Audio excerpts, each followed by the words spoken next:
I'm going to make a ring using an impression die for a ring base. First, I'm taking some sterling silver scrap,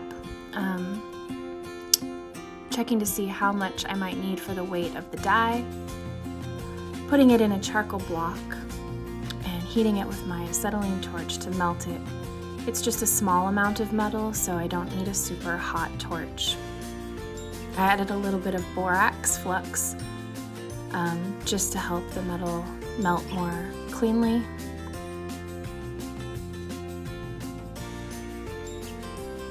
And I'm just kind of visually gauging here how much metal I'm going to need to fill that impression in the die.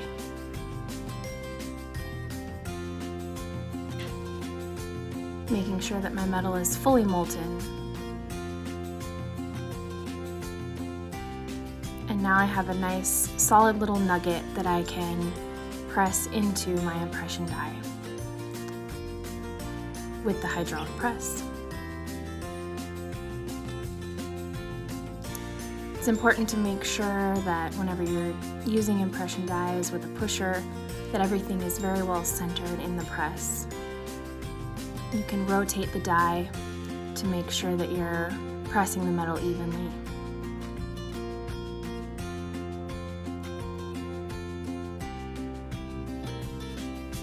And now I have an impression of a ring base.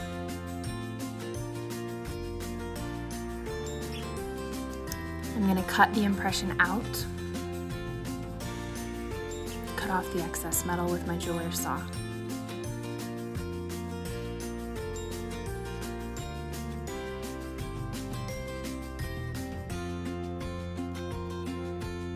So I've cut off the excess metal, and now I'm ready to file. So I'm just going to use my file to smooth the edge and get everything flush with the impression.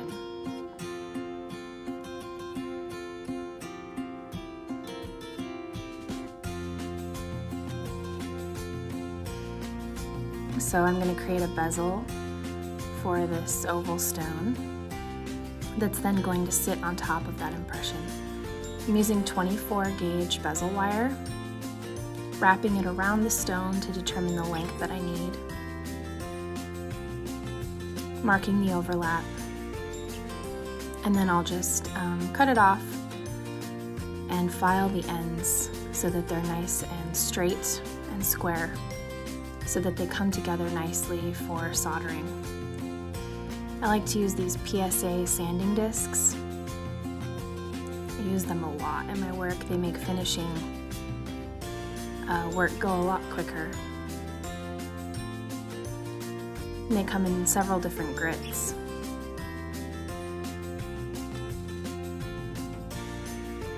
It's important that you make sure that your ends of your bezel are nice and square. Make sure there's no gaps before soldering.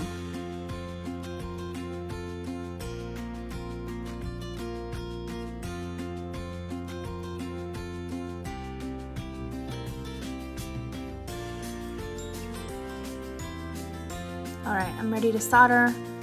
I'm going to flux this bezel, and then I'm going to solder it with hard solder.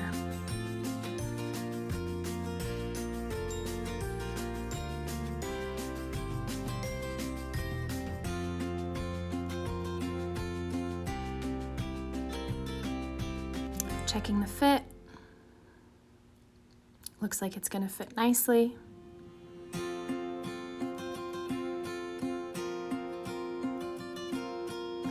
The bezel at this point is too tall, so I'm going to need to bring that height down, and I can do that by sanding. So I'm just going to bring it down to an appropriate height for the stone that I'm using. This is a scraper I'm using to scrape just the burr that's left at the inside of the bezel.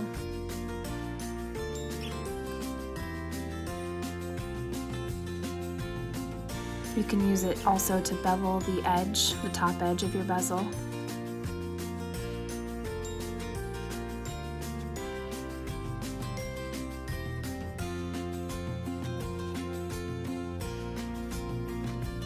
So now I'm ready to solder the bezel to the base.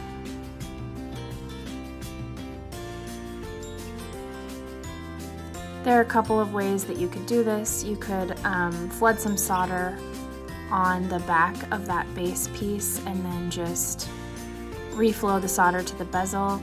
I'm gonna go ahead and heat it and place solder around the edge, just so that I don't risk having any uneven areas on the base plate that could potentially cause an issue for my stone lying flat. And I know that I'm gonna sand and file the whole outside edge of this anyway, so if there's any excess solder, I can remove it in the finishing process.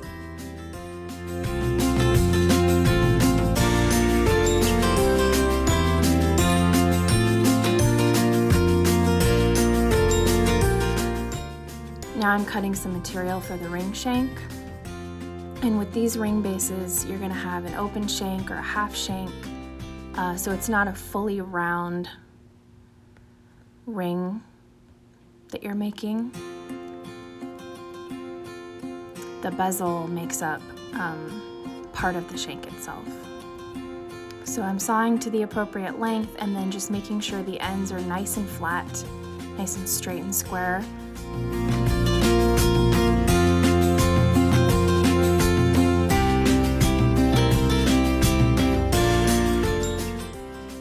Now I need to anneal this piece for forming, because it started out as round wire that I flattened in my rolling mill. So it's very hard at this point. I need to soften it up so that I can form it into my shank.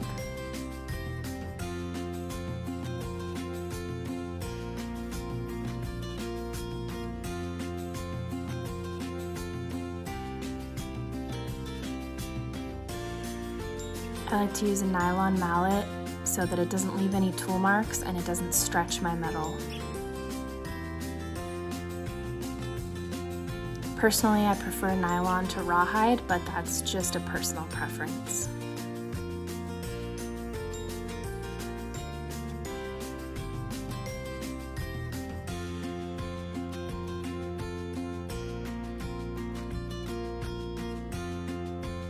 So now I need to get these two pieces to fit together so that I can solder them. I'm going to measure the thickness of the bezel so that I know how large of a gap I need on my ring shank. And I have a little excess material here that I'm going to remove.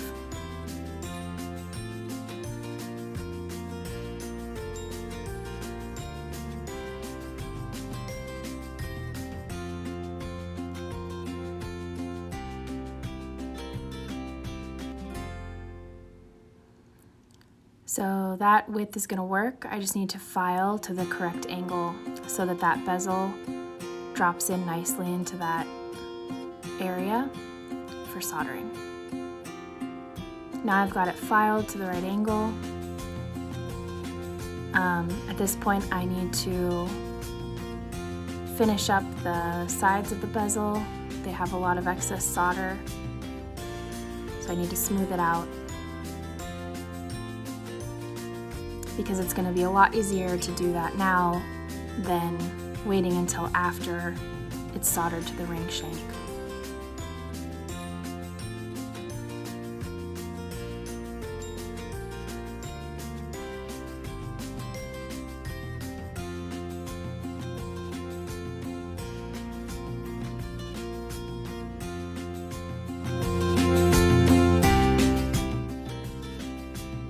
So now I'm ready to solder the shank to the bezel, the ring base.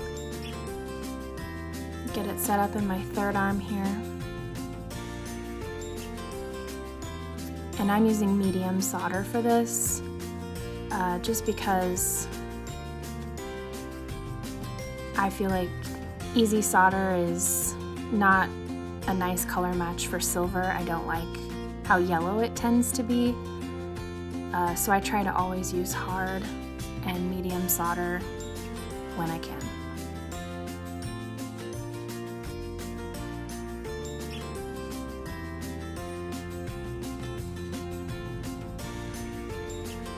Alright, so it's been soldered, and now I'm just ready to set the stone and finish up this ring. When I bezel set stones, I start out with a bezel pusher, and I will start to slowly push the bezel in around the stone, going a couple rounds around the stone, and then starting to push down over the top of where the stone curves. And then I switch to a bezel bezel rocker to kind of smooth out any lumpiness or irregularities. And then finally I move to a burnisher at the end and just smooth everything out, give that top edge a very high shine.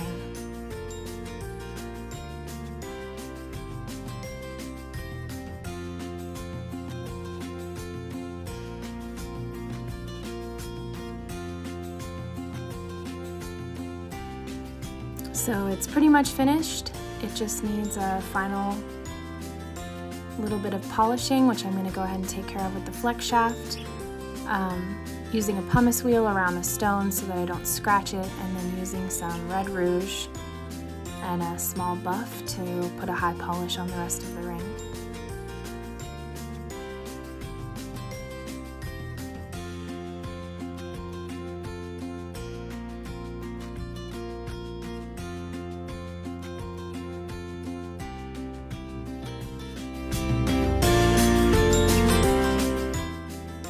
So there's my completed ring with a nice heavy bezel and ring base.